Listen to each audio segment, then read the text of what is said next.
It's time. She's spilling the tea. This is the Rumor Report with Angela Yee on The Breakfast Club. Yes, so Nene Leakes is not returning to the Real Housewives of Atlanta. She's not going to be a part of season 13. And she said it was a very difficult decision. Listen to Nene Leakes here. I have made the very hard and difficult decision to not be a part of Real Housewives of Atlanta season 13. It wasn't an easy decision for me.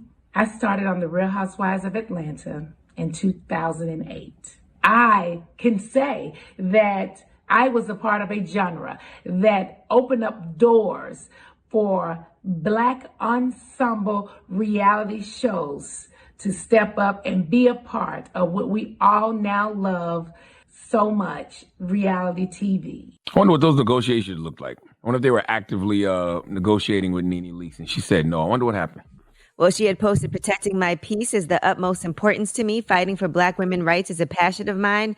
Head on over to my YouTube and listen closely. I love you. And then Andy said Nene Leakes is an icon of the genre. She is a gif and a catchphrase machine. In 11 years of Watch What Happens Live, Nene has been our most frequent guest, and she is always a blast. Nene nicknamed me Buttercup the first day we met and still calls me that today.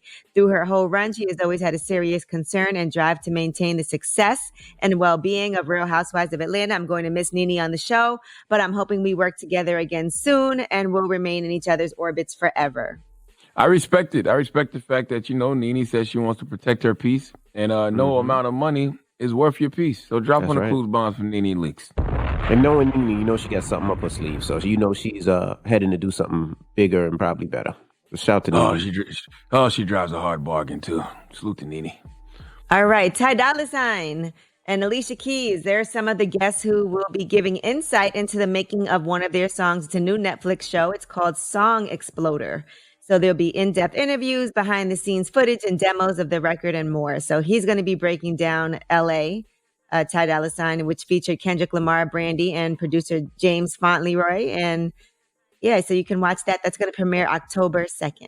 Mm-hmm. Okay. I'm always here for stuff like that. I like to see the intricate details of how your favorite records were made. I'm not mad at that. All right. And for all the fans of Benny the Butcher, just be careful when you get his merch, the Black Soprano Family apparel. He issued a warning to his fans. He said, if you buy a shirt from me, you're gang related, according to Buffalo Police and Parole. Be careful. Somebody had sent him a message and said, hi, sweetie, it's Mrs. Patty. Just tried to call you. Streets said call you. He got arrested for parole violation. His officer claimed the BSF shirts, hats, and T-shirts, book bags are gang related and charging him for parole violation. That's crazy. I want some of that gang-related merchandise. Benny the Butcher was supposed to send me some. I don't think I ever got it, but I'll go on the website and purchase it myself. Salute to my man Benny the Butcher. Salute to Conway the Machine too. That album From King to a God. Oh my man. Drop one of Clues bombs for Conway the Machine. Baby spit. From King to a God is phenomenal. That record he got with Method Man. Oh my God. Okay, yesterday there was a virtual press conference that included Ras Baraka, J.R. Smith, Michelle Roberts, who is the executive director for the Players Association for the NBA, New Jersey Devils president Jake Reynolds, New Jersey Secretary of State Tahisha Way, and Essex County Board of Elections clerk Linda Von Nessy. They announced that the Prudential Center will serve as a super polling site for the upcoming 2020 presidential election. So I think that's important as people find places to go. I think it's very important because you're going to need as many uncompromised polling sites as you possibly can get, because I would not be surprised if, the president does something like encourage his followers or supporters to go to the polls and stand there with your weapons and intimidate people. Y'all think I'm joking when I say you probably should wear a MAGA hat to the polls just to confuse people. Then when you got people like Roger Stone saying that the Trump should, declare martial law and seize ballots in Nevada and do whatever it takes to stay in power, it's going to be ugly in November. Definitely going to be ugly. All right. Well, Foot Locker stores nationally are also going to be a voter registration hub starting next week. So they're working with Rock the Vote, and they're trying to make sure that younger people cast ballots in this election also. I think it's good to see everybody trying to make sure they take part. That's where you get a lot of young people going to buy some J's. But I don't know how many people go in Foot Locker anymore. People go in Foot Locker all the time. Yeah, when they have They releases, absolutely do. Yeah, absolutely. Because Foot Locker don't be having the exclusives, do they? Yeah. They get the J's. They do? They don't get the Yeezys as much, but they definitely get the Jordans. And, Jordan makes limited amounts. So, yeah, they still be lying around the corner for Foot Locker. Where else would people go? Online? Nah. They go in person. That's even harder.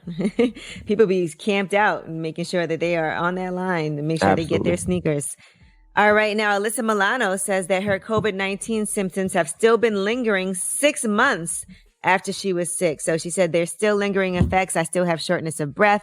I still have heart palpitations. I have a high-pitched noise in my ear. My hair is falling out. And there's a lot of people who have been having those issues. I actually know some people who still don't have their sense of taste. I know someone who got it back in March and still hasn't recovered their sense of taste yet and still has shortness of breath. Damn. So we don't know what these lasting repercussions are going to be from coronavirus, but she said it is a really rough illness. We can't think that this is over and done with because it surely is not. All right, I'm Angela Yee, and that is your Rumor Report.